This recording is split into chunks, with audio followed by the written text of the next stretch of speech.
Alright guys, so new video, new day. Yes, I shaved a little bit, so I'm a little bit different here.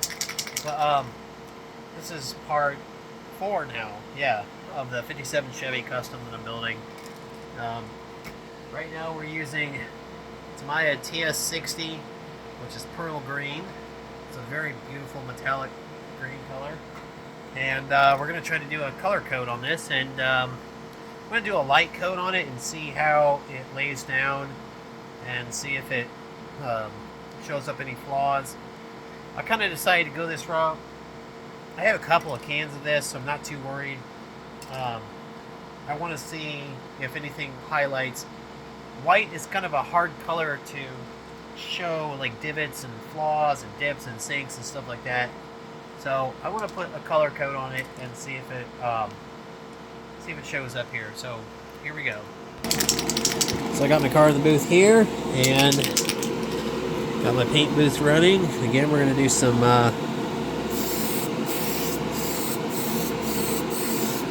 light coats here.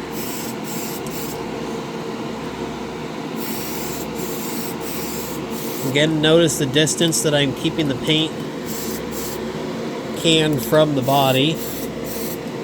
That's about, I'm going to say about 8 inches there.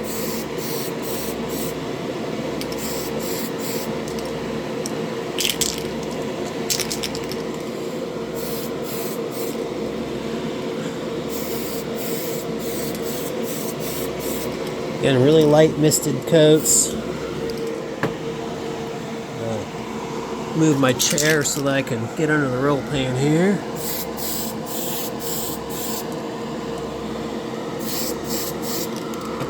And I'm going to try to get under the front roll pan here.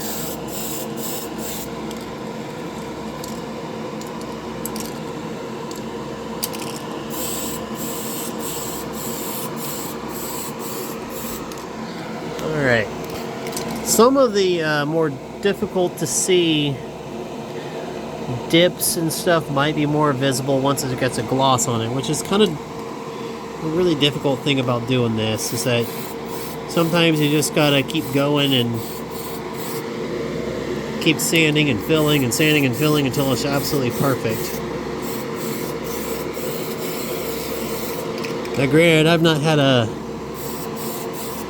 full color coat on this since I started building it, so this is going to be kind of a nice tell-all here. Again, we're doing the same method that I showed you in the early videos, where we're doing light coats but trying to keep it just wet enough to have it self-level.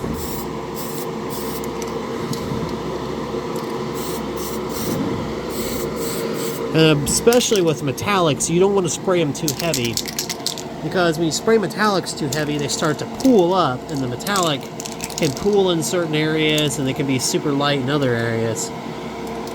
So we're gonna let this dry here. This is looking really, really good.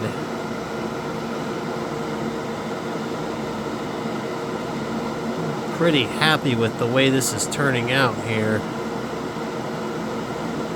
Again, we'll see once it's dry whether or not we need more filling. And again, every thickness that you add with paint, you can wet sand down and even out some uneven surfaces, some imperfections in the paint. Get that roll pan there.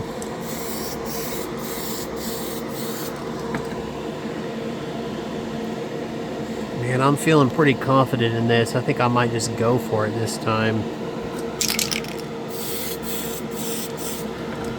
Again, I'm not super worried about this car.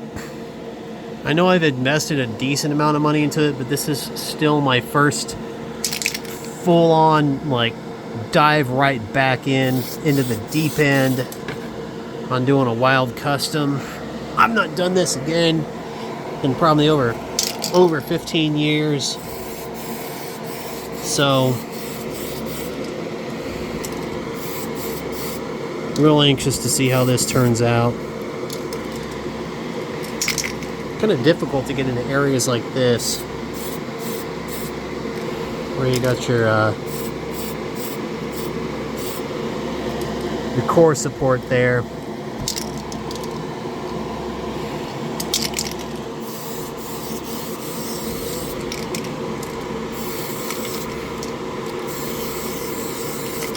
Now, I know I don't advocate doing like a whole lot of like spraying at once, but you know, usually advocate the back and forth spraying, but there's certain times where you're trying to get a paint job laid down, you're doing it quickly enough where you want to get a whole misted cloud on it and get it to self-level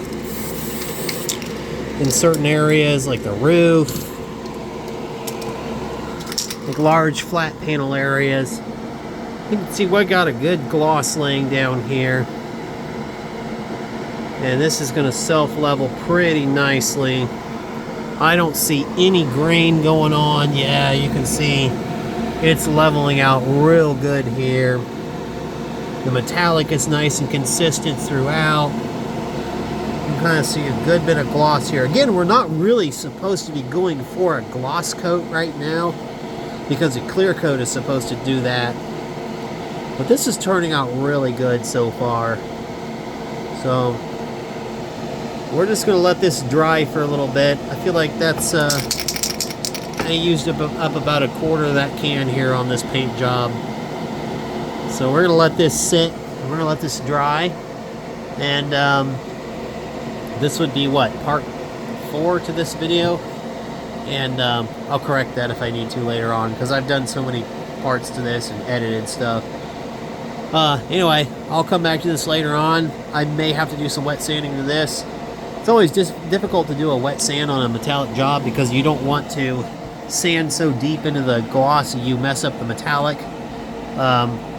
Sometimes if you have issues with your metallic job, you're going to have to wet sand, and then you're going to have to do another coat. Well, you want that coat to be really, really, really light, but also heavy enough to still be wet enough to self-level, and then you're going to want to do your clear coat after that, and then do your wet sanding. In this particular case, we're going to see how this turns out. It may just be that it levels down nice enough that I can just lay down the clear coat and then wet sand the clear coat and then build up the clear coats.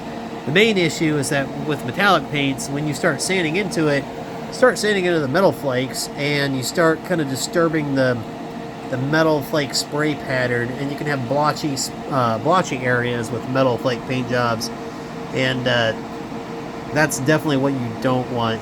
So that's why if you have like a very minute unevenness in a metallic paint job, as far as maybe more of a sandpaper finish or an orange peel finish, that's where you might want to do.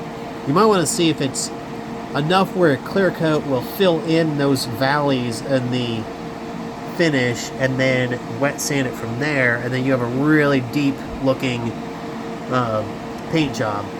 So anyways, so here's about where we're going to stop for the night, and then I will give another update later.